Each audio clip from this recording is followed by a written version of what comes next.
Tudo começa com qualidade de vida. Olá, hoje a gente vai mergulhar num tema muito relevante.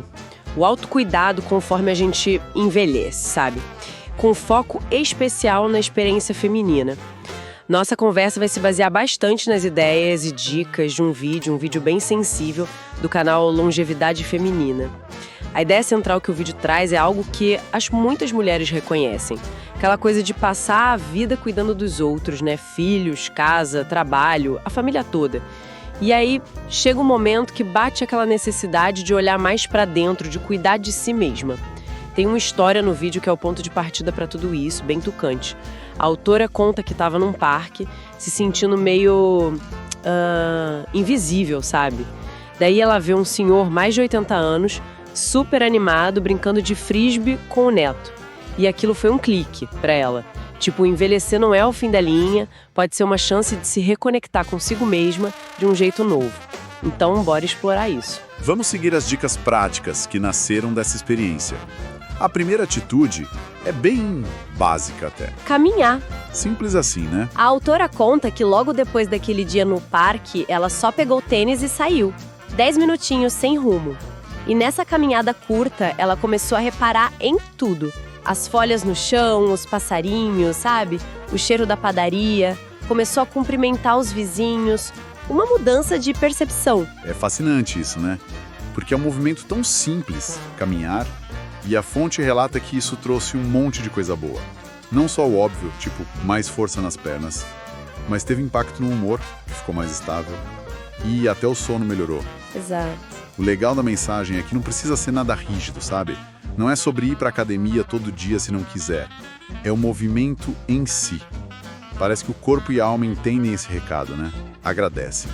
Com certeza. É como um ufa, finalmente, né? E essa linha de cuidado intencional mais simples segue para a segunda dica. Comer como quem se ama. A autora compara muito a alimentação dela de antes, corrida, processada, né? Sanduíche rápido, bolacha, refrigerante, com a experiência de preparar e, mais importante, saborear uma sopa feita só para ela. Ela descreve essa sensação como um abraço por dentro. Achei tão bonito isso. Essa ideia de comer com intenção, com amor, é bem diferente daquela coisa de restrição que a gente ouve tanto, né? Sim, totalmente. A sugestão do vídeo parece ser mais sobre adicionar coisas boas do que só cortar. Tipo, colocar mais folhas verdes no prato, experimentar um tempero diferente, beber a água com limão de manhã, pequenas coisas. É nutrir o corpo com carinho, não lutar contra ele. E segundo o relato dela, o corpo responde super bem. Mais energia, clareza mental, o humor melhora. Faz todo sentido. Faz mesmo. Pensar na comida como um ato de carinho, né? E falando em bem-estar, a terceira dica é sobre rir. O poder do riso. A fonte conta uma história ótima. Uma amiga convenceu a autora a assistir uma comédia antiga. E elas riram tanto, mas tanto, daquelas risadas de doer a barriga, sabe? E no meio daquele riso todo, ela percebeu um alívio. As preocupações pareceram menores, até umas dorzinhas físicas sumiram por um tempo. Sim, o vídeo realmente destaca o riso como quase um remédio acessível, né? Claro que não vai resolver os problemas grandes, mas alivia muito o peso emocional que a gente carrega. Com certeza. A fonte até menciona benefícios para o sistema imunológico, mais disposição. É como abrir uma janela e deixar o ar fresco entrar na alma. Adorei essa imagem. E as dicas para buscar o riso são super práticas. Ligar para aquela pessoa divertida, sabe? Rever um filme ou série que te faz bem, que traz nostalgia.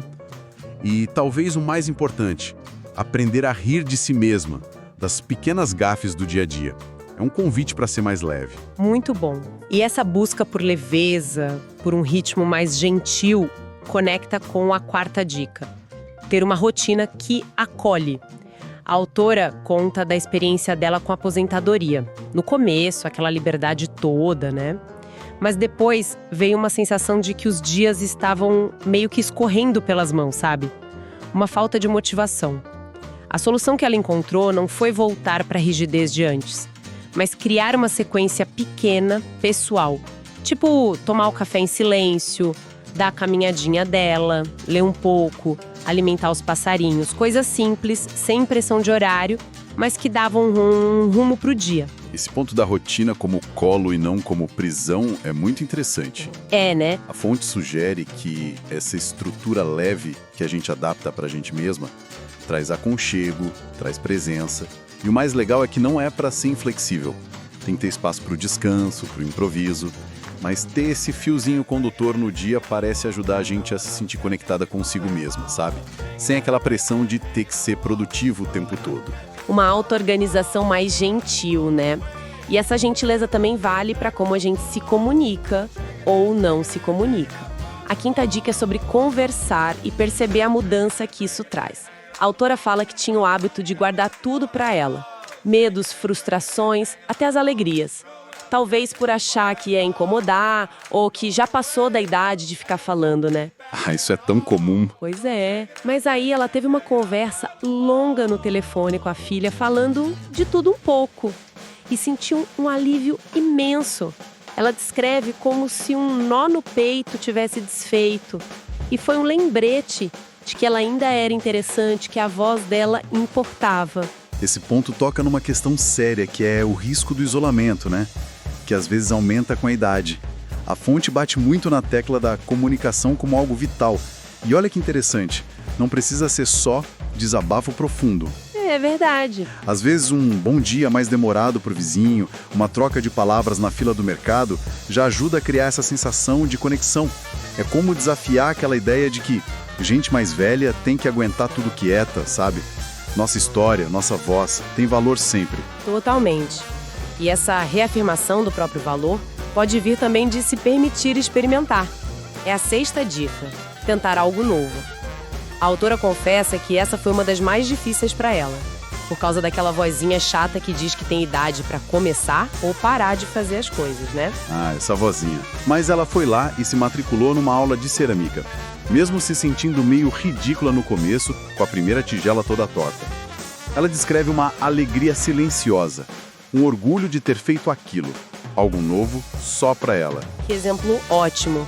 Desafiar essas barreiras que a gente mesmo cria pode ser incrivelmente revigorante. A fonte é bem clara nisso. A idade certa para aprender ou experimentar é agora, sempre. Exato. E as opções são infinitas, né? Ler um livro de um gênero diferente, fazer um caminho novo na caminhada, testar uma receita, arriscar uma dança na sala, fazer um curso online. O ponto principal, segundo o vídeo, é que o novo traz vida, traz brilho no olho de novo. Aquela tigela torta vira um símbolo lindo da permissão para ser iniciante de novo, não importa a idade. Uma permissão que a gente precisa se dar mais, né? E falando em necessidades básicas, a sétima dica é sobre dormir, dar prioridade ao sono. A autora conta que antes viu o sono quase como perda de tempo. Ficava acordada até tarde, remoendo preocupação, vendo TV. Quem nunca, né? Pois é. E o resultado? Dias seguintes pesados, mente confusa, sem energia. A mudança veio quando ela começou a criar uma rotina noturna mais cuidadosa. Diminuir as luzes, desligar as telas mais cedo, tomar um chá quentinho, ler algo leve. E ela notou que voltou a ter sonhos mais vívidos. Para ela, isso foi um sinal de reconexão profunda consigo mesma. Aqui a fonte coloca o sono no lugar certo. Não é luxo. É um pilar fundamental da saúde. Especialmente quando o corpo já tem mais história, né? A qualidade do descanso afeta tudo.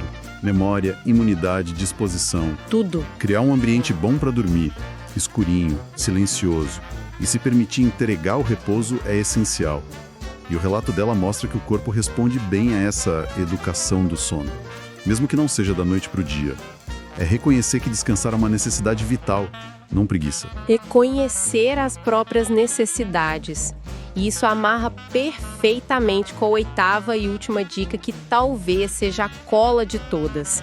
Celebrar quem você é, sem ficar esperando o confete dos outros. A autora conta que caiu a ficha que ela vivia esperando um parabéns, um reconhecimento externo, até que ela decidiu que ela mesma ia se dar esse reconhecimento. A história da fatia de torta é ótima. Depois de uma semana difícil, ela foi lá, comprou a torta favorita dela, sentou para comer e disse para si mesma: "Você merece." Comeu como se fosse um prêmio. É um ato de autocuidado poderosíssimo essa autocelebração. E a fonte deixa claro, não é arrogância, não é vaidade, é acolhimento.